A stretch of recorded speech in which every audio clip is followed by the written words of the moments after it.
C'est une question. Il y a 3 ans, un universitaire, un chercheur de l'université de Montpellier était venu nous trouver. C'était à Marne-la-Vallée, si vous vous en souvenez. Il s'agit d'Olivier Torres. Il s'était posé cette question et à ce moment-là, il était au tout début de son questionnement. Il nous avait même dit « Je suis en train de monter un observatoire qui s'appellera Amarok ». Amarok, du nom de la légende d'un loup chez les Inuits, un loup qui protège les caribous. L'idée générale est la suivante, je protège ceux qui me nourrissent. Donc, il constitue son observatoire à Amarok et à partir de là, lance des questionnaires. Vous avez d'ailleurs été sollicité à l'époque pour remplir un questionnaire et peut-être y a-t-il eu un suivi de votre côté. Questionnaire pour savoir exactement quel est votre état de santé, ce qui vous préoccupe, etc., etc. 3 ans plus tard, plusieurs centaines de chefs d'entreprise ont été suivis. Les bulletins ont été dépouillés, les analyses faites, les corrélations et les hypothèses apportées. Le temps est donc aujourd'hui à entendre le rapport et je vous demande d'applaudir Olivier Torres.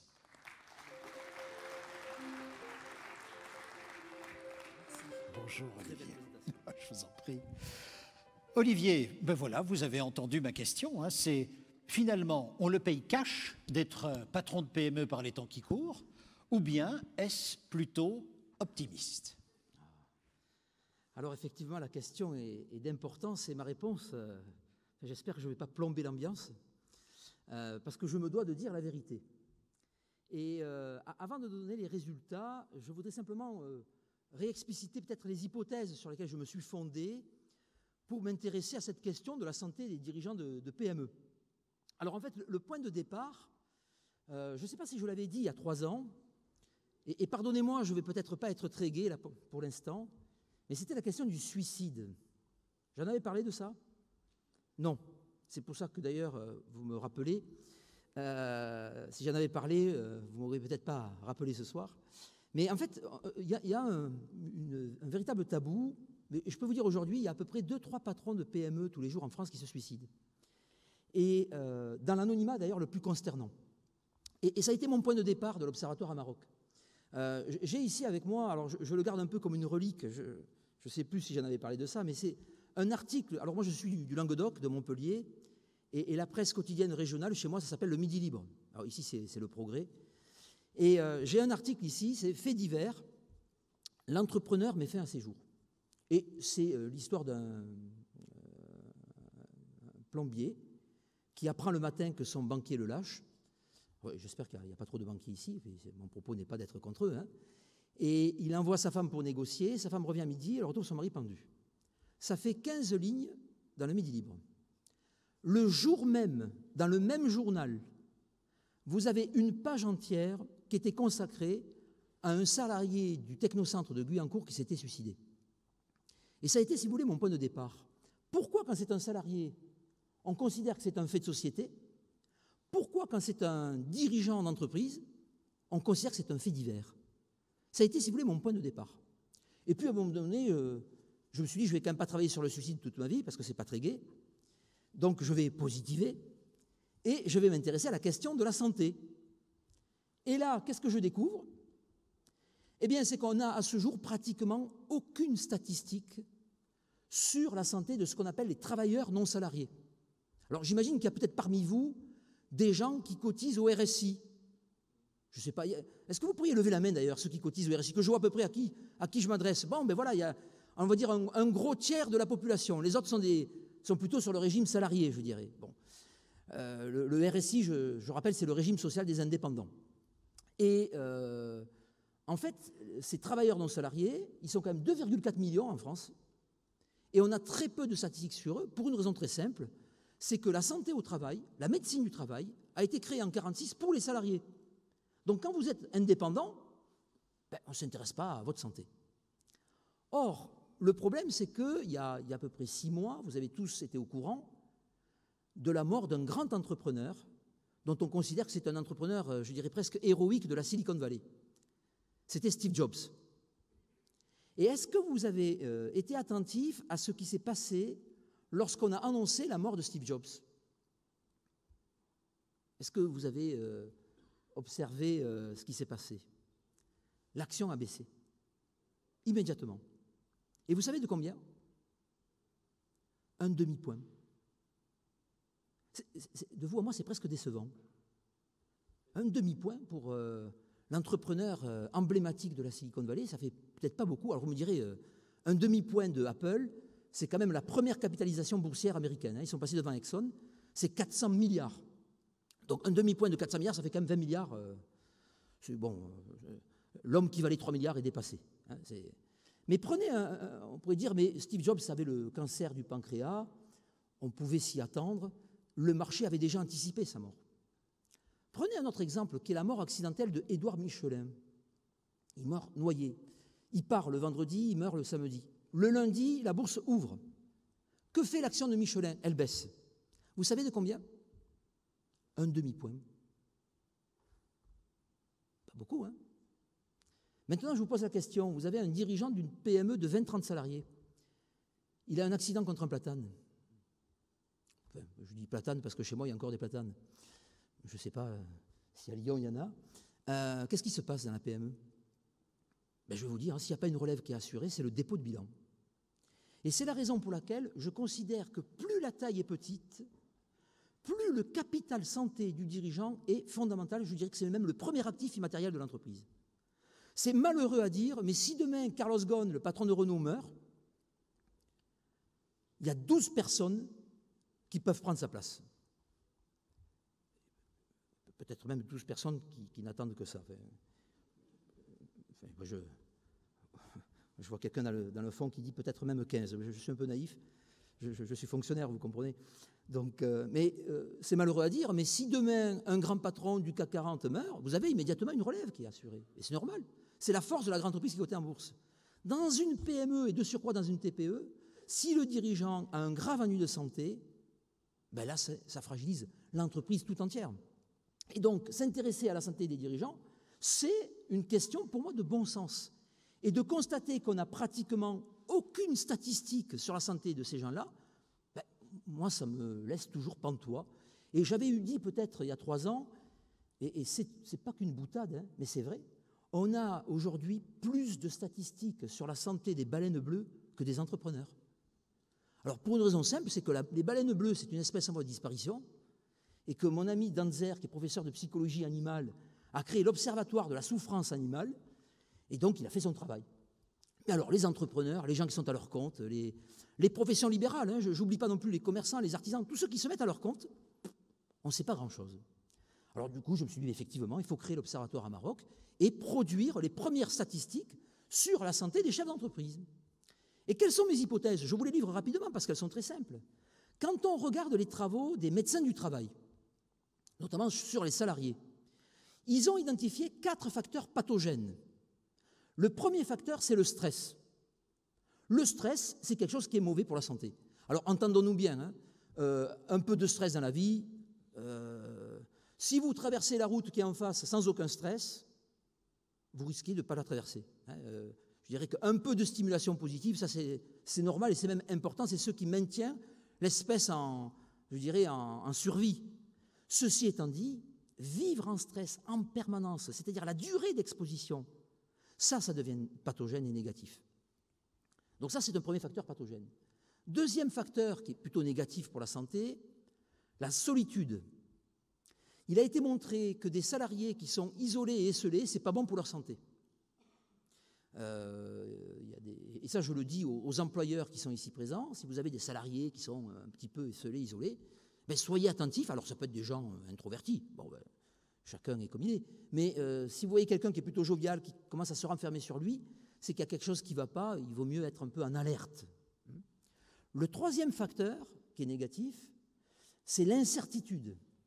Et là, il a été montré par des épidémiologistes américains. Alors, ils ont travaillé sur un groupe qui était en restructuration permanente. Et ils ont travaillé sur, c'est leur mot, hein, c'est pas le mien, sur ce qu'ils appellent les rescapés. C'est-à-dire les gens qui ne sont pas sortis du plan social, mais qui sont restés dans le groupe. Eh bien, ils ont montré sur une période longue que ces gens finissaient par produire du cancer et de l'ulcère. C'est-à-dire quand vous êtes dans un environnement où le risque ou la probabilité de restructuration revient en permanence, ça peut engendrer des facteurs négatifs pour la santé. Et enfin, quatrième facteur, la surcharge de travail. Alors là, entendons-nous bien, le travail, c'est la santé, ça a été démontré par toutes les médecines du monde. C'est-à-dire que les taux de mortalité et de morbidité les plus élevés, ce ne sont pas, contrairement à ce qu'on peut croire, les ouvriers, ce sont les chômeurs de longue durée. Donc, travailler, c'est bon pour la santé, ça a été démontré. Ceci étant dit, à un moment donné, trop de travail, travailler trop, peut devenir négatif. C'est-à-dire qu'il y a une sorte de courbe en cloche, en quelque sorte. Hein. Travailler un peu, c'est bien. Travailler trop, ben, ça devient négatif. Et donc, je dirais que ma première hypothèse, c'est que j'ai 4 facteurs, alors qui ont été identifiés pour les salariés. Mais comment ne pas faire le lien avec les entrepreneurs, avec les chefs d'entreprise, également avec les cadres supérieurs qui ont des responsabilités managériales? Comment ne pas voir qu'en général, des gens comme vous, vous cumulez les 4 facteurs? Le stress, alors je ne vous fais même pas un dessin, vous vivez avec. D'ailleurs, à tel point que certains d'entre vous ne font même plus attention. J'ai même certains chefs d'entreprise qui me disent « mais moi, j'ai besoin du stress. C'est mon diesel, c'est ce qui me fait avancer. » Bon, alors attention, parce que ça, c'est un discours de leader que je comprends très bien. Hein, en positive, l'aspect contrainte, mais à force quand même, trop de stress, ça peut finir par être quand même plutôt négatif pour la santé. Hein. La solitude du dirigeant, ben, ça, certains la vivent tous les jours, surtout quand il faut prendre des décisions difficiles. La surcharge de travail, ben ça, on a les chiffres. Contrairement à ce qu'on peut croire, les Français ne sont pas à 35 heures en moyenne, ils sont à 38,4. C'est la DARES qui a montré ça. Bon, les Français en moyenne font 3,4 heures d'heures sup par semaine. Et la population, catégorie socio-professionnelle, hein, qui travaille le plus, ce sont les cadres supérieurs. Les cadres supérieurs sont à 55 heures par semaine, en moyenne. Hein. Il y en a qui peuvent être au-dessus et au-delà, hein, 55 heures. Mais au-dessus des cadres supérieurs, il y a encore une catégorie. C'est la catégorie chef d'entreprise. Ils sont à 65. Donc vous imaginez, ça fait quand même des journées à 10-12 heures par jour. Et je me souviens de la boutade de Jean-François Roubaud, que j'ai rencontré quelque temps, où je lui parlais de ça. Lui, il me disait, mais moi, je suis aux 35 heures. Alors, je disais, écoutez, mais il me disait, mais 35 heures de sommeil par semaine. Alors, je trouvais la formule assez bien, parce qu'effectivement, j'y reviendrai par la suite, je reviendrai sur la question du sommeil, hein, qui est une question très importante sur la santé des cadres supérieurs et des chefs d'entreprise. Hein. Mais comment ne pas voir que vous êtes en surcharge de travail, ça c'est clair. Alors, ceci étant dit, on est très différents en matière de charge de travail. Hein. Je connais des gens qui travaillent 10-12 heures par jour et qui sont frais comme des gardons. Et puis il y a des gens, au bout de 4 heures, vous en connaissez dans vos entreprises, j'imagine, ils sont déjà fatigués, ils sont épuisés. La préposée aux cartes grises de la préfecture du Gers, on peut peut-être imaginer qu'à la fin de la journée, elle est déjà épuisée, peut-être parce que son travail est monotone. Mais il n'empêche que vous êtes quand même très souvent en stress, surcharge de travail, la solitude, et je rajoute le 4e facteur, l'incertitude. L'incertitude du carnet de commandes. Moi, je le dis souvent, enfin, il y a des gens dans le bâtiment qui vous diront, alors c'était peut-être un peu moins vrai aujourd'hui, mais c'était vrai en 2008, au plus fort de la crise, si je ne rentre pas un nouveau contrat dans 6 semaines, je ne sais pas comment je vais faire pour payer mes 2 salariés. Mais il faut trouver le sommeil le soir. Moi qui suis fonctionnaire, je connais mon salaire dans 10 ans. Vous savez ça? Enfin bon, par les temps qui courent, je devrais peut-être faire attention. Hein, s'il y a un effet grec, peut-être qu'il y aura quelques mauvaises surprises. Mais globalement, je disais souvent à mes collègues, parce que j'étais moi dans une faculté de lettres pendant 20 ans, alors j'enseignais à des étudiants, j'avais des trotskistes, des léninistes, des maoïstes, des nihilistes. Enfin bon, j'ai fait de l'entrepreneuriat en milieu hostile pendant 20 ans. Et j'expliquais à mes collègues quand même, la sécurité de l'emploi, c'est la certitude de notre salaire. Les gens qui sont à leur compte, c'est quand même une certaine incertitude. Et donc, si je cumule tous ces facteurs, objectivement, les entrepreneurs devraient tous tomber comme des mouches. Tous. Et quand je vous vois, j'ai plutôt l'impression de voir des gens bien portants. Certains même très bien portants. On parlera de l'indice de masse corporelle après. Alors pourquoi vous ne tombez pas comme des mouches? Eh bien pour une raison très simple, et que je n'avais pas en tête il y a 3 ans, et qui m'a été donnée par un chef d'entreprise. Un chef d'entreprise me dit, dans ce que vous venez de dire, là, le stress, l'incertitude, la solitude, la surcharge de travail, pas de souci, je m'y retrouve. Mais il y a une chose que vous ne dites pas, et que maintenant je dis, c'est que je ne suis pas en contrainte subie, je suis en contrainte choisie, et ça change tout. Ah. Ben oui.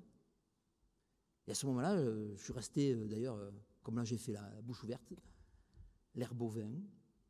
Je dis, vous avez raison, il y a certainement des facteurs qui compensent.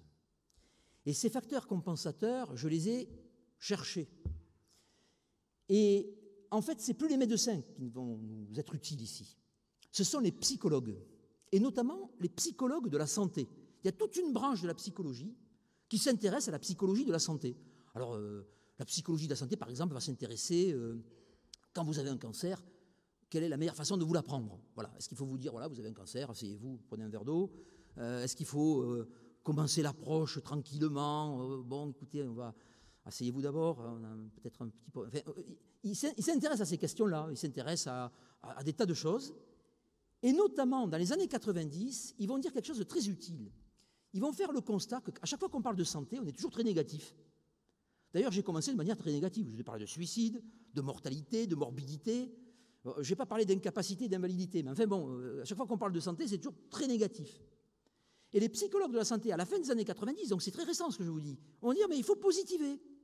Donc, cherchons les facteurs qui sont bons pour la santé. Parce qu'il y en a certainement. Et le travail génère des facteurs qui sont bons pour la santé. Alors, quels sont les facteurs qui sont bons pour la santé? Eh bien, je vais vous donner les 3 facteurs qu'on appelle salutogènes, par opposition à pathogènes. Le pathogène, c'est négatif, c'est mauvais pour la santé, et le salutogène, c'est bon pour la santé. Quels sont les facteurs salutogènes qui ont été identifiés par les psychologues de la santé? Et ce que je vais vous dire, ce n'est pas une vérité absolue, parce que de toute façon, en recherche, il n'y a jamais de vérité absolue. Mais il y a suffisamment de preuves empiriques pour pouvoir dire que c'est relativement solide. Premier facteur bon pour la santé, la maîtrise de son destin. Un homme ou une femme qui a la conviction qu'il maîtrise son destin, si je réussis, c'est grâce à moi. Si j'échoue, c'est de ma faute. Par opposition aux fatalistes. Si je réussis, c'est que j'ai de la chance. Si j'échoue, ce n'est pas de ma faute. Et de vous à moi, on a tous dans nos environnements de travail des gens qui ont toujours une excuse. Toujours. C'est jamais de leur faute. Il y a le train qui est arrivé en temps, tu comprends, il y avait des embouteillages. Ah, mais j'ai pas eu l'information. Ah, mais je suis pas au courant. Un jour, j'avais en amphi un étudiant qui arrive en retard. Alors, je lui fais comme ça. Vous savez ce qu'il me répond? Ah ben, ma grand-mère a oublié de me réveiller. Ma grand-mère a oublié de me réveiller. Vous pensez qu'on en fera un entrepreneur de celui-là? Je vous pose la question. Non, mais je veux dire, tout est dit, là. Dans le comportement, j'assume ou j'assume pas. Alors après, il y a le mauvais supporter. Hein. On a gagné, ils ont perdu. Non, c'est celui dont je parle, c'est celui qui assume jusqu'au bout le meilleur et le pire. Donc, si je réussis, c'est grâce à moi. Si j'échoue, c'est à cause de moi. Donc ça, c'est un facteur qui est bon pour la santé. La maîtrise de son destin. Deuxième facteur qui est bon pour la santé, ce que les anglo-saxons appellent le hardiness, c'est-à-dire l'endurance. Alors comprenons-nous bien, je tombe, je me lève. Je retombe, je me relève. Je retombe encore, je me relève à nouveau, et je me relève toujours. Eh bien, figurez-vous que ça, c'est bon pour la santé. C'est bon pour la santé. Alors, non pas le fait de prendre des coups, hein, c'est la capacité de rebondir. La capacité de rebond a été démontrée par les psychologues de la santé comme un facteur qui est salutogène. Et enfin, troisième facteur, et là on pouvait s'en douter, l'optimisme. L'espoir fait vivre, c'est démontré. On a des échelles de mesure de l'optimisme qui ont été validées. Et puis on mesure le degré d'optimisme des gens. Et puis on regarde et on suit leur santé. Eh bien, les optimistes vivent mieux et plus longtemps que les pessimistes. Ben, dites donc. Moi, je pensais que c'était une bonne nouvelle. Tu sais, j'en vois un dans le fond qui dit, ben voilà, encore une mauvaise nouvelle. Je vais mourir. Un pessimiste. C'est pas une bonne nouvelle, ça? Non? Ben oui. L'optimisme, c'est-à-dire que, vous savez, les atrabilaires, là, les gens qui se bouffent de l'intérieur, j'appelle ça les anxiogènes. Là. Les gens, ils sont toujours anxieux. Les anxiogènes, c'est des gens, vous les croisez le lundi matin, vous êtes bien, tranquille, vous avez passé un bon week-end. Vous croyez qu'ils vont vous poser la question de savoir si vous avez passé un bon week-end en famille? Pas du tout. Ils vont vous poser et vous harceler de questions auxquelles vous n'avez pas la réponse. Et en général, les anxiogènes, ils parlent vite. Je ne sais pas si vous avez remarqué.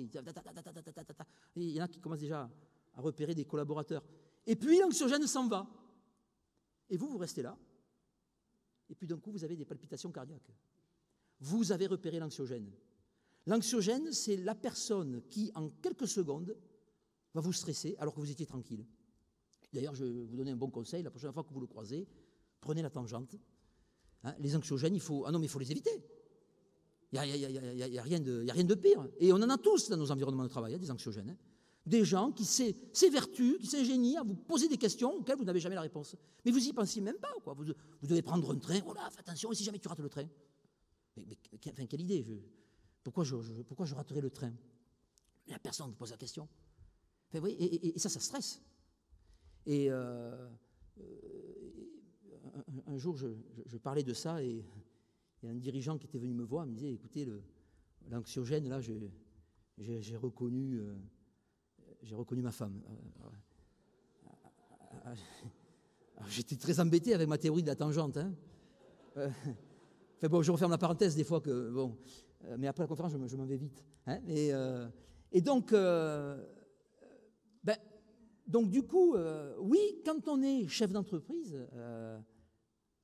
comment ne pas voir que ces trois facteurs salutogènes sont l'essence même des convictions du dirigeant. Quand on est un dirigeant, on est obligé d'être maître de son destin. Il y a même une désirabilité sociale à la maîtrise de son destin. Si vous allez voir un banquier et que vous lui dites, voilà, écoutez, c'est simple, si je réussis, c'est que j'ai de la chance. Et puis si j'échoue, ce n'est pas de ma faute. Hein. C'est les clients, ils n'ont rien compris. Il ne va pas vous prêter grand-chose. Si vous dites, voilà, mon business plan, alors mon plan d'affaires, voilà ce que je vais faire dans 3 mois, voilà ce que je vais faire dans 6 mois. Et puis attendez, hein, j'ai un plan B. Si jamais ça ne marche pas comme ça, voilà ce que je vais faire. Voilà. Là, le banquier vous regarde, il dit, bon, voilà quelqu'un qui sait où il va. Si vous dites en plus, et attendez, j'ai même un plan C. Lorsque vous arrivez au plan Z, il va se dire, bon, mais c'est bon quand même. Hein, enfin, bon, peut-être qu'il a beaucoup de projets, mais en tout cas, c'est quelqu'un qui a bien planifié ce qu'il veut faire. Donc je dirais que la maîtrise du destin, c'est un peu une fonction essentielle quand on est dirigeant d'entreprise. Deuxièmement, l'endurance. Vous ne croyez pas qu'il faut de l'endurance en permanence? Parce que finalement, des coups, on en prend. Enfin, moi, j'avais osé parler de souffrance patronale à un moment donné. Enfin, bon, c'est un autre sujet. On pourrait en parler. Mais le jour où je suis mis à mon compte, parce que j'ai créé une petite société, moi aussi, en étant auto-entrepreneur, on peut, bon, etc. Et c'est curieux parce que donc, je cotise au RSI, moi aussi, hein, pour ceux qui connaissent. Enfin, vous avez essayé de les appeler d'ailleurs. Enfin, bref. Et l'URSSAF. Je me souviens, la première fois où je crée mon numéro ciré, j'étais content. Une semaine après, je reçois une lettre de l'URSSAF. Mais je n'étais pas habitué, j'étais fonctionnaire. Donc j'ouvre. Alors ça commence par « sauf erreur de notre part ». C'est le seul truc gentil qu'ils vous disent. « Sauf erreur de notre part, virgule ». Et puis après, bon, alors après j'ai compris, on ne lit plus l'URSSAF, enfin on regarde les chiffres. Hein, mais je dirais que c'est un ton comminatoire, comme les lettres de cachet de l'Ancien Régime. Hein, c'est dur. Vous savez, on dit que l'État, c'est le plus froid des monstres froids. Bon, ben c'est vrai. Donc il faut être endurant quand on est chef d'entreprise. Si vous n'êtes pas endurant, vous ne perdurez pas. Hein. Et puis l'optimisme, évidemment. Hein, si vous n'êtes pas un minimum optimiste, c'est très compliqué. Et donc l'anxiogène qui voit que des choses négatives et que des choses terribles, au bout d'un moment, ces gens-là, il faut les mettre de côté. Donc, voilà mes hypothèses. J'ai d'un côté un corps d'éléments qui m'amènent à me dire les travailleurs non salariés qui se mettent à leur compte, ce sont des gens qui cumulent du stress, de la surcharge de travail, de l'incertitude et de la solitude. Donc ça, c'est plutôt pathogène. Mais il y a des phénomènes compensateurs. Et le fait d'être à son compte, le fait de prendre des engagements, le fait de se mettre dans des logiques de projet, crée de la positivité, de l'optimisme, de l'endurance. D'où ma question, où penche la balance? Où penche la balance? Mais tiens, je vous pose la question. À votre avis? Parce qu'il y a 3 mois, je m'arrêtais là, je posais la question. Et je me disais de deux choses l'une. Soit je découvre, en faisant la première étude épidémiologique, que la balance, elle penche du côté pathogène. Et là, je dénonce un scandale de santé publique. Ce n'est pas normal que dans notre pays, on fasse la promotion de l'entrepreneuriat en disant il faut des chefs d'entreprise et qu'on ne se soit jamais préoccupé de leur santé. Soit, à l'inverse, je découvre que ça penche du côté salutogène, et alors là, vous le reconnaîtrez, on a et on aurait le plus bel argument pour promouvoir la PME et l'entrepreneuriat, c'est qu'entreprendre, c'est bon pour la santé. Et ça, c'est un argument qu'on n'a jamais pensé à mobiliser. Alors, à votre avis, parce que j'ai le résultat, vous le savez aussi, et je peux vous dire que la balance, elle penche nettement. Ce n'est pas de l'entre-deux, du ciel, mais ça dépend. Non, non, elle penche. Elle penche d'un côté. Mais à votre avis, intuitivement, vous diriez quoi? Vous voyez, vous êtes déjà dans le ça dépend. Non, elle penche. Elle penche. Ah, voilà, je vois les chefs d'entreprise là qui disent mais non, c'est salutogène. Hein, ce qui montre votre espérance. Alors, je vais vous dire, un chercheur ne doit pas être amoureux de ses hypothèses. Et c'est très important que je sois indépendant. Je le dis parce que si certains peuvent m'aider demain, faites-le. Quand je suis allé voir Jean-François Roubaud, quand je suis allé voir Pierre Martin de l'UPA, quand je suis allé voir Parisot du MEDEF, pour leur parler de mon initiative, ils m'ont tous dit c'est super. Et je peux vous le garantir, quand Mme Parisot m'a dit qu'est-ce que je peux faire pour vous aider, je lui ai répondu surtout ne faites rien. Parce que si demain je suis financé par le MEDEF, je suis mort. Je dois être indépendant. Eh bien, je vais vous dire, ça penche du bon côté. Oui. Non, mais, merci. J'y suis pour rien, c'est vous. Hein. Mais oui, ça m'a fait le même effet que là, l'effet que ça vous fait. Quand j'ai vu les résultats, eh ben, j'étais content. Voilà. Parce que je suis moi-même issu de ce monde de la PME. Je suis fils de dirigeant de PME, petit-fils. Enfin. Donc, quand je suis arrivé à la fac, ça a été quand même un choc pour moi, hein, enfin, honnêtement. Et des chercheurs en PME, vous savez, on n'est pas nombreux. On n'est pas nombreux. La plupart de mes collègues profs de management sont des profs de marketing, des profs de finance, des profs de GRH. Dans les grands groupes, vous avez des fonctions comme ça. Mais dans une PME de 20, 30, 40 salariés, je suis désolé, le dirigeant, il n'a pas de DRH. Il n'a pas de directeur financier. On est dans le monde de la polyvalence. Donc des PMistes, il n'y en a pas beaucoup. Et pourtant, les PME, c'est 95% de notre tissu industriel. Donc s'intéresser à la santé des dirigeants de PME, c'est quand même pas rien. Ils sont 2,4 millions en France. Ça fait de la masse. Le fait d'apprendre, quand j'ai regardé les chiffres, que la balance penchait du bon côté, ben moi j'étais content. Oui. Voilà. Alors je vais vous dire quand même les résultats essentiels, et puis qu'il y a quelques bémols quand même. Il y a quelques bémols. Ça serait trop beau. Hein. Quand on regarde pratiquement la carte de toutes les maladies, et que je compare avec des échantillons représentatifs, donc on a constitué un échantillon représentatif de patrons de PME, de travailleurs non salariés. Et je peux vous garantir que c'est un casse-tête chinois. Parce qu'il y a une diversité de la PME. Le transporteur, le tailleur de pierre, celui qui est dans le secteur automobile, celui qui est dans la location de matériel, vous êtes extrêmement divers. Il a fallu tenir compte de cette diversité. Et puis avoir un échantillon représentatif. Puis le comparer à un échantillon représentatif de salariés. Alors là, j'avais un allié, je me suis rapproché du groupe Malakoff-Médéric, ils m'ont permis de comparer les statistiques qu'ils font sur des salariés représentatifs sur certaines variables santé. Et là, j'ai comparé, puisqu'on avait les mêmes questions.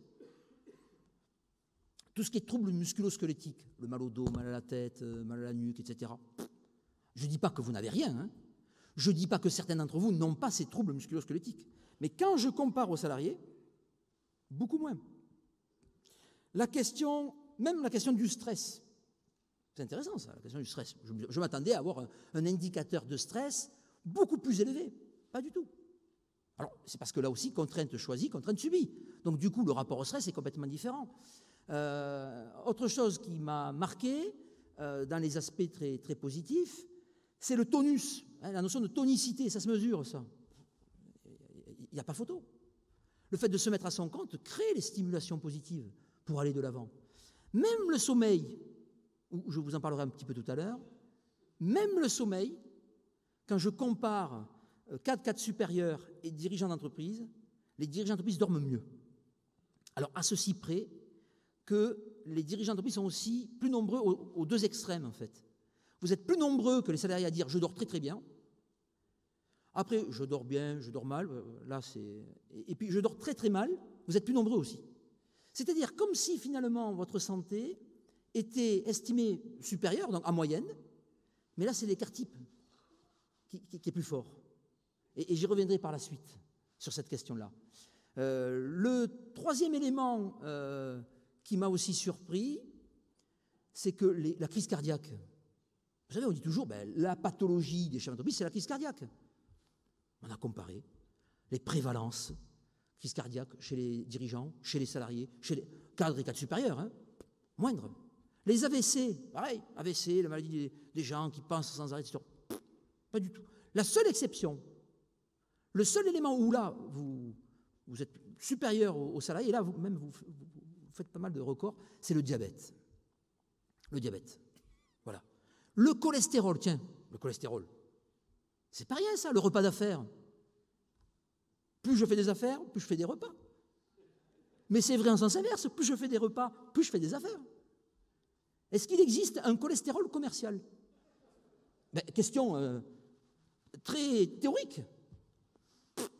Vous êtes un petit peu au-dessus des salariés en termes de cholestérol, mais quand je fais les différences statistiquement significatives, ce n'est pas significatif. Le seul élément, c'est le diabète, mais pas le reste. Donc quand je regarde un à un, ah oui, la santé perçue. Alors la santé perçue, je vous pose la question, comment vous qualifieriez en général l'état de votre santé? Excellent, très bon, bon, moyen, médiocre. Et là les gens répondent. Vous allez me dire, oh mais c'est quoi, c'est très subjectif tout ça. Oui, bien sûr c'est très subjectif, mais sachez que les médecins ont montré que c'était très prédictif. C'est-à-dire finalement le premier médecin c'est soi-même. À tel point que c'est lorsque vous ne vous sentez pas bien que vous allez voir le médecin. Donc c'est qu'il y a bien d'abord un autodiagnostic de votre part qui fait qu'à un moment donné, vous allez chercher une compétence peut-être plus étoffée que la vôtre.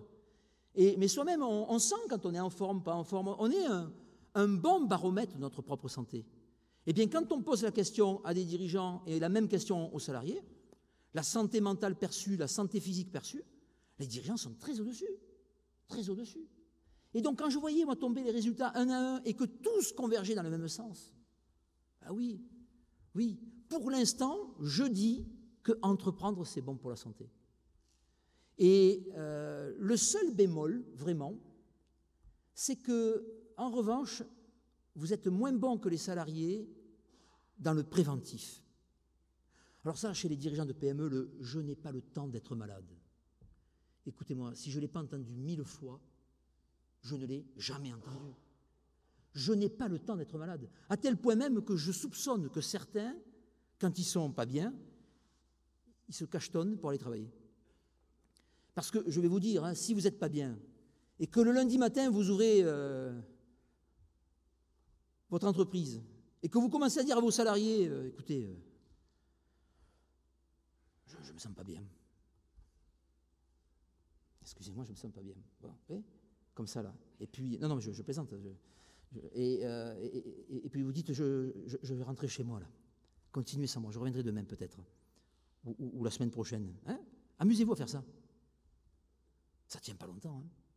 Il y a une posture aussi du leader qui, quelque part, vous interdit d'exprimer une quelconque faiblesse. Il faut le reconnaître. Et ça porte. Peut-être que le dirigeant est un bien portant imaginaire, en fait. Mais c'est peut-être pas plus mal qu'il soit un bien portant imaginaire. Parce que, je vais sortir quelque chose qu'on connaît depuis longtemps, mais le docteur Coué, ce bon vieux docteur qui était pharmacien, en fait, et qui a montré son ouvrage de 1926, je l'ai à la maison, je le lis toujours, qui nous dit « ce n'est pas la volonté qui fait agir, c'est l'imagination ». Si vous arrivez par l'autosuggestion à vous convaincre que vous êtes en bonne santé, vous finissez par l'être. Et je connais, et vous-même, vous pourriez témoigner, vous n'êtes pas bien le matin, vous avez mal à la tête, mais vous allez travailler, au bout de 2 heures, le mal de tête, vous l'avez oublié. Vous restez à la maison, vous me prenez un cachet d'aspirine, 2 cachets. Le mal ne fait qu'empirer. Parce que quand on est au travail, on produit des substances qui font qu'on va. Et donc ça, c'est salutogène. Donc je dirais que même si c'est une désirabilité sociale, ça a un impact positif sur la santé. Alors le seul bémol, je vous l'ai dit, c'est que quand on vous pose la question, est-ce que vous allez voir le médecin, ou le dernier mois, est-ce que vous êtes allé voir le médecin, et que je le compare aux salariés, alors là, vous êtes moins bon. Là, vous êtes moins préventif. Deuxième élément où vous êtes aussi moins préventif, vous faites moins de sport. Alors il y a peut-être ici quelqu'un qui dit, non mais moi je fais 12 heures de sport par semaine, il veut faire les Jeux Olympiques, ça le regarde. Mais globalement, quand je compare le comportement des gens qui sont à leur compte et le comportement des salariés, les travailleurs non salariés font moins de sport. Et ça, ce n'est pas inintéressant, parce que les deux points communs entre aller voir le médecin et faire du sport, il y a un point commun, c'est le temps. C'est-à-dire que la question de la santé chez les dirigeants n'est pas une question, comme on l'a toujours traitée, qui est une question qui se pose sous contrainte de ressources, c'est pas ça. Non. La question de la santé, vous la posez en équation sous contrainte de temps. Et je vais vous donner un autre résultat que je n'ai pas dans cette étude épidémiologique, mais que j'ai dans la cohorte que je suis. Tous les mois, on demande aux chefs d'entreprise, ce mois-ci, est-ce que vous êtes allé voir un médecin, un spécialiste, un dentiste, un kiné et un ostéo. Alors, pourquoi j'ai rajouté l'ostéopathe? Parce que quand vous parlez d'ostéopathie aux médecins, ils vont vous dire, attends, ce n'est pas une discipline, c'est des escrocs. Bon. Je ne rentre pas dans la querelle des médecins, ça ne me regarde pas. Et leurs querelles ne sont pas mes combats. Hein. Je m'en fous de ça. Moi, ce qui m'intéresse, c'est vous. Quand je vous écoute, moi, il y a des tas de dirigeants qui me disent, je vais voir l'ostéo. Ben, donc, ça m'intéresse, moi, de mesurer. Vous m'auriez dit, je vais voir une cartomancienne. Ça me fait du bien. J'aurais mis dans mon questionnaire cartomancienne pour le mesurer. Bon, ça, je ne l'ai pas relevé. Mais ostéo, je l'ai relevé. Et on est bien d'accord, le kiné, il est remboursé, pas l'ostéo. Sauf certaines mutuelles. Donc on est bien d'accord. La question, si c'est une question de ressources, on devrait avoir davantage de dirigeants qui vont voir le kiné plutôt que l'ostéo. Eh bien pas du tout, c'est l'inverse. Vous en avez en moyenne, et c'est une constante, 6% qui vont voir un kiné, 12% qui vont voir un ostéo. Il y a 2 fois plus de dirigeants tous les mois qui vont voir un ostéo plutôt qu'un kiné. Mais quelle est l'explication alors que l'ostéo, vous le payez? C'est le temps. Parce que l'ostéo, c'est la technique. Vous allez le voir une fois. Vous n'allez pas faire des séances d'ostéopathie. Sauf si vous êtes vraiment... vous avez pris un engin sur la tête. Là, vous êtes complètement désarticulé. Mais en général, vous allez le voir qu'une fois, tous les 3 mois ou tous les 6 mois, ou peut-être même une fois par an. Alors que quand vous prenez un kiné, c'est des séances. Toutes les semaines. 1 heure, 2 heures, 3 heures. C'est le temps. Et donc, quand je mets bout à bout tout ça, ben oui, il y a une thèse. C'est-à-dire que votre santé est meilleure, vous vous estimez en meilleure santé, et quand on regarde objectivement les chiffres, vous êtes réellement en meilleure santé. Par contre, vous n'êtes pas bon en préventif. Parce que le préventif, ça vous demande du temps. Alors toute la question que je me pose, moi, c'est comment demain inventer du préventif intensif. C'est-à-dire comment inventer une méthode, une sorte de médecine du travail. Je ne vais pas dire médecine d'ailleurs, parce que ce n'est pas mon propos. Une santé au travail. Parce que la médecine et la santé, c'est 2 choses liées, mais qui sont quand même différentes. La santé n'appartient pas qu'aux médecins. La santé, c'est aussi une affaire de bien public. La santé, c'est une affaire d'économie. La santé, c'est aussi une affaire de psychologie. Donc, la santé au travail des dirigeants n'existe pas aujourd'hui. Ça n'existe pas. Eh bien, il faut l'inventer. Mais il faut l'inventer en partant de l'emploi du temps, de l'agenda d'un chef d'entreprise. C'est-à-dire, si on commence à singer la médecine du travail des salariés, et si on impose des rendez-vous en face à face du dirigeant pour lui dire « Tiens, tirez la langue, montrez-moi vos amygdales, un petit coup de réflexe », ça ne va pas marcher. Il faut inventer des mécanismes qui soient adaptés à l'agenda du chef d'entreprise. Et nous, c'est ce qu'on expérimente, mois après mois. C'est-à-dire que les rendez-vous sont téléphoniques. On demande un rendez-vous téléphonique. Et puis, 1 fois sur 3, le rendez-vous qui est pris, la personne est en rendez-vous, excusez-moi, je n'ai pas fini, pas de problème, on vous rappelle plus tard. Il ne faut pas qu'on soit une contrainte. Et là, pendant 1 quart d'heure, pas plus, on relève des tas d'informations. Mais des tas d'informations qui vont aller dans une base de données très utile, qu'on va faire après expertiser par un médecin du travail. Et on vous renvoie après le diagnostic. C'est important de faire ça. Parce que finalement, l'idée, c'est, en sensibilisant les dirigeants à leur propre capital santé, est-ce qu'on peut peut-être modifier leur comportement? Parce que c'est ça l'idée, c'est simplement le comportement à la marge. Peut-être inciter quelqu'un à faire légèrement plus de sport, peut-être à la marge inciter quelqu'un à faire un peu plus attention à son hygiène alimentaire. Rien ne vous oblige, quand vous êtes en repas d'affaires, de faire l'entrée, le plat, le dessert, l'apéritif, le vin, le digestif. Au nom de quoi Bien sûr qu'il y a un plaisir de la table, mais à un moment donné, il y a peut-être des réflexes comme ça à avoir. De même, le café, moi-même, j'ai modifié mon comportement. À force de m'intéresser à ça, je consommais 4 tasses de café par jour. J'ai appris, je ne le savais pas, qu'il y a une addictologie à la caféine. Elle commence à la 4e tasse. Je ne savais pas. 3 tasses, 4 tasses, vous commencez à rentrer dans la zone d'addictologie. Alors après, il y en a qui prennent 10 tasses par jour. Hein. On pourrait faire le test. Il y en a, ils prennent du café sans arrêt. Bon, ça a un impact sur le sommeil, ça a un impact sur le métabolisme, ça a plein d'impacts. Mais si vous êtes comme moi à 4, la question c'est, est-ce qu'il n'y en a pas une dans la journée que vous pourriez éliminer? Et en posant les questions comme ça, vous vous dites, ben oui, c'est ce que j'ai fait. Je veux dire que le préventif, ce n'est pas le privatif. C'est-à-dire que la santé, ce n'est pas dire aux gens, il ne faut plus de tabac, il ne faut plus de café, il ne faut plus de sucre, il ne faut plus rien, parce qu'on ne vit plus. Il y a un plaisir de la vie. Mais c'est de dire, à la marge, sur la base de ce que vous êtes, vous, ben, il y a peut-être des petits trucs qu'on peut améliorer. Vous fumez 2 paquets par jour, ça vous regarde. Je ne vais pas vous dire d'arrêter de fumer, ça ne marchera pas. Mais dire, tiens, de 40, on ne pourrait pas essayer de passer à 35, ou peut-être à 30, et puis, step by step, hein, pas à pas, amener les gens, de manière préventive, hein, c'est eux qui décident, hein, à aller dans le bon sens. Hein. Et donc, voilà, je dirais, tous les éléments qui nous préoccupent aujourd'hui. Alors, je vais conclure sur un dernier point, parce que c'est un point sur lequel on est en train de se focaliser, c'est la question du sommeil. Parce que quand même, dans les réponses que j'ai obtenues, je vous ai dit, globalement, vous êtes plus nombreux à dire que vous dormez très très bien, mais vous êtes aussi plus nombreux à dire, je dors très très mal. Et là, on soupçonne une forme d'élasticité forte. Vous savez, tout à l'heure, vous avez dit, ça dépend. Mais justement, ça dépend de quoi tout ça? Et donc, tous les mois, on pose les questions aux chefs d'entreprise. Ce mois-ci, est-ce que vous avez eu des problèmes de trésorerie? Est-ce que vous avez eu des problèmes avec vos salariés, avec l'administration, avec vos fournisseurs, avec vos clients? Et même, sans être intrusif, est-ce que vous avez eu des problèmes avec votre environnement familial? Bon.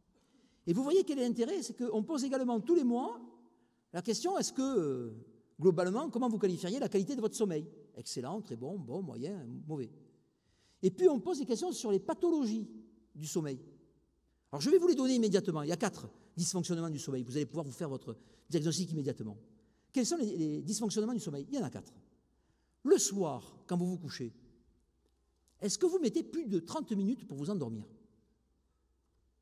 Après, chacun a sa réponse.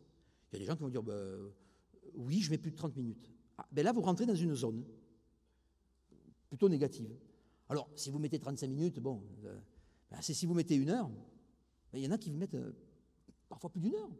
Il y a des gens qui vont dire, moi, si je ne lis pas avant, je ne m'endors pas. Puis il y a des gens qui tournent, qui retournent, qui ont du mal à trouver leur sommeil. C'est un dysfonctionnement du sommeil, ça. Hein? Deuxième élément, est-ce que vous vous réveillez la nuit? Oui, une fois. Passé 50 ans, l'homme se lève en général une fois, au moins. Je ne sais vraiment pas pourquoi. Et puis ça peut être 2 fois, ça peut être 3 fois, ça peut être 5 fois. Bon, bref. Donc là aussi, vous aurez compris. Hein. Et puis il y a d'autres qui vous disent, non, je ne me réveille jamais la nuit. Bon. Troisième élément dysfonctionnant, le réveil précoce. Est-ce que vous vous réveillez avant le réveil? Il y en a qui vous diront jamais. Puis d'autres qui vous diront toujours. Alors si vous vous réveillez 5 minutes avant le réveil, alors ça c'est génial. C'est nickel. Ça. Vous avez une sorte d'omniscience du sommeil et c'est parfait. Maintenant, il y en a qui se réveillent 1 heure avant, ou 1 heure et demie avant le réveil. Et ils ne trouvent pas leur sommeil après. C'est-à-dire que ça a amputé leur sommeil d'une durée de 1 heure, 1 heure 30. Là, ça devient problématique. Et enfin, le 4e dysfonctionnement, qui est le plus gênant d'ailleurs, hein, c'est quand vous vous réveillez le matin, est-ce que vous vous sentez encore fatigué? Il y en a qui vous diront non. Ben, c'est très bien. Et ils ont dormi que 6 heures, hein, peut-être même 5h30, ils ne sont pas fatigués, parfait. C'est leur métabolisme. Et puis d'autres, ça y est, ils se mettent à bâiller, ils sont fatigués en permanence, c'est la somnolence, etc. Et ça, c'est plus gênant. Donc, vous voyez, on mesure tous les mois les différents problèmes et on mesure tous les mois les dysfonctionnements du sommeil. Et je vous pose la question, à votre avis, tiens, est-ce que les problèmes de trésorerie s'empêchent de dormir? Question inutile à poser à un fonctionnaire. Hein. Il ne sait pas ce que c'est la trésorerie. Non, mais c'est vrai. Lui, il peut gérer des budgets à la limite. Mais bon, la trésor, est-ce que ça empêche de dormir? Évidemment, me dit-on sur le premier rang. Moi, je me méfie toujours des évidences. Toujours. Parce qu'après tout, est-ce que la fonction de dirigeant ou de patron, est-ce que ce n'est pas justement ce qu'on va démontrer, c'est être capable de trouver le sommeil alors que vous avez des problèmes de trésor? Hein? Ah ouais? Eh bien, je vais vous répondre. Pour l'instant, hein, nos résultats sont partiels, mais ça empêche un petit peu de dormir. Mais ce n'est pas le problème numéro un. Vous savez quel est le problème numéro un? Vous savez quel est le problème qui vous empêche le plus de dormir? De manière assez forte. Hein. Je vous ai dit, les clients, les salariés, les fournisseurs, l'environnement familial, l'administration et la trésor. Sur ces 6 problèmes, quel est celui qui est le plus impactant? Exactement, les salariés. Vous savez, il y a ce vieil adage, j'ai créé une boîte parce que je ne voulais plus avoir de patron. J'ai revendu ma boîte parce que je ne voulais plus avoir de salariés. Non mais c'est vrai, ben, on a la preuve empirique. 2 problèmes sur 3 qui viennent des salariés sont des problèmes négatifs. Puis il y en a 1 sur 3 qui est positif. Et ce qu'on a découvert et qui est le plus impactant, et rappelez-vous, je vous en avais parlé il y a 3 ans. Alors c'est bien parce qu'on peut entamer un dialogue du coup. Je vous avais parlé du licenciement. J'avais pris cet exemple de Schweitzer, vous savez, quand il ferme l'usine Vilvoorde en Belgique. Bon. Et puis le patron de PME qui, lui, doit licencier une personne qu'il connaît. Et je vous avais pris cette image, je vous avais dit, tuer quelqu'un à l'arme blanche, c'est plus dur que de tuer quelqu'un au fusil. Vous vous en souvenez? Et je m'en souviens, moi, en tout cas, de ça. Eh bien là, j'ai la preuve aujourd'hui. Dans les aspects personnels, ce qui vous bouffe le plus, c'est quand vous devez licencier un collaborateur. Comme quoi, quand on dit, oui, les dirigeants sont des cyniques, c'est pas vrai. C'est pas vrai. Amenez-moi un dirigeant qui prenne du plaisir à licencier quelqu'un. Amenez-le-moi. J'aimerais le rencontrer. Ça n'existe pas. Ou alors, si, bien sûr, il y a toujours un pervers je suis sûr qu'il y a un pervers dans la salle. Ça se trouve, c'est moi. Non, mais je ne sais rien, mais globalement, non. Les gens ne prennent pas du plaisir à ça. Pas du plaisir. Et un deuxième aspect qui vous marque négativement, et ça m'a plutôt surpris, c'est quand vous avez un salarié qui vous quitte.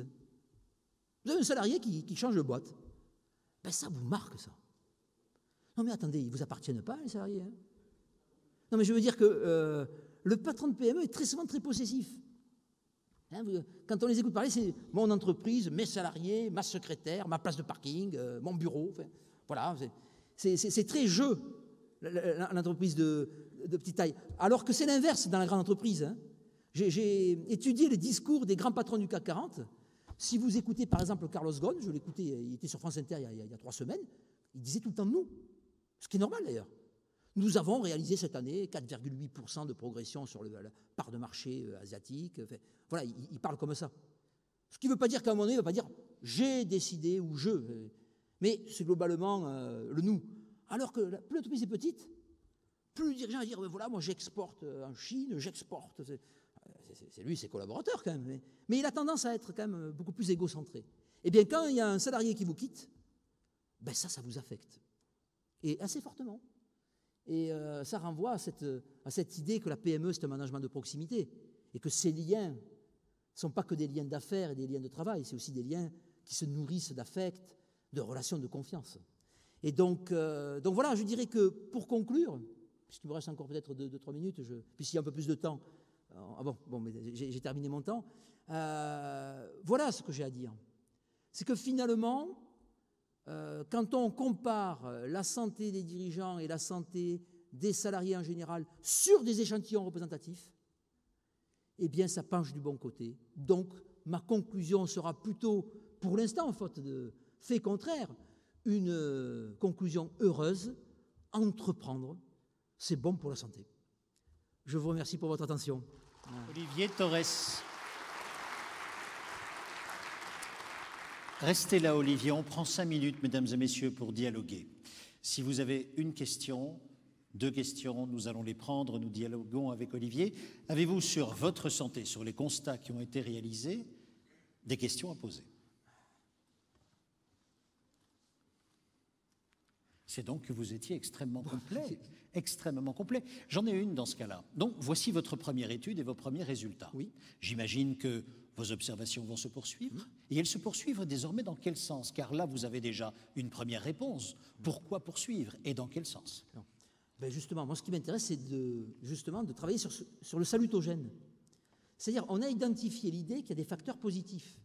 Donc moi, je suis parti de la psychologie de la santé qui a travaillé sur les salariés pour le transposer auprès des chefs d'entreprise. Mais ce que je voudrais maintenant, c'est identifier les facteurs salutogènes spécifiques à la fonction de dirigeant. Et donc, du coup, ça nous permettra d'avoir identifié les leviers d'action positifs sur lesquels on pourra agir de manière ciblée pour améliorer la santé. C'est-à-dire qu'en fait, il y a deux volets. Il y a l'aspect pathogène, donc peut-être réduire un petit peu l'aspect fumée, tabac, dictologie, très bien, mais aussi l'aspect salutogène. Et ça n'a jamais été fait. Donc voilà, mon programme de recherche, c'est de travailler sur les facteurs salutogènes. Et ma deuxième question, très concrète, très pratique, après tout ce que vous avez vu, tout ce que vous avez comptabilisé, car c'est épidémiologique. Ah oui, bien sûr. Quel conseil pour les patrons que vous avez en face de vous? Eh bien, justement, les conseils, c'est le préventif. C'est-à-dire que là où ça blesse, c'est effectivement, quand je disais vous êtes des bien portants imaginaires, je ne pense pas me tromper. C'est-à-dire que cette formule me renvoie à l'idée qu'en fait, vous êtes bien portants presque malgré vous. Vous ne faites rien pour être en bonne santé. Mais c'est simplement par le fait que quand on est un chef d'entreprise, vous savez, je prends toujours cette allégorie des 3 hommes qui portent une pierre. Il y a le premier, vous lui posez la question, il vous dit la pierre est lourde. Ben voilà, il porte une pierre. Le second vous dit la pierre, oui, elle est lourde, mais je construis un mur. Et il est déjà pris par un objectif. Et bien rien que le fait d'avoir un objectif vous conduit à avoir une sensation de pierre moins lourde. Et puis le troisième, lui, la pierre, il ne la sent même pas. Alors, par quelle magie? C'est que lui va vous répondre, moi je vais construire une cathédrale, ou je vais construire un grand projet. Si vous êtes chef d'entreprise, quand on est un entrepreneur, on a un projet. Alors même créer son commerce, créer son propre emploi, c'est créer votre cathédrale. Et donc ça, c'est bon pour la santé. Je veux croire à ça. Vous savez, le mythe de Sisyphe, il faut imaginer Sisyphe heureux. Vous connaissez cette thèse, elle est extrêmement importante. Eh bien, Sisyphe, c'est cet homme-là qui porte la pierre en haut du sommet et sans arrêt, elle retombe. Et il recommence, sans arrêt, inlassablement. Et c'est Camus qui nous dit qu'il faut quand même l'imaginer heureux, parce que dans cet instant où il redescend, il retrouve l'espoir que la prochaine fois sera la dernière fois. Il faut l'imaginer heureux. Eh bien, moi, je rajoute, il faut imaginer Sisyphe heureux et en bonne santé, parce qu'il est endurant. Merci beaucoup, Olivier Torres. Voilà.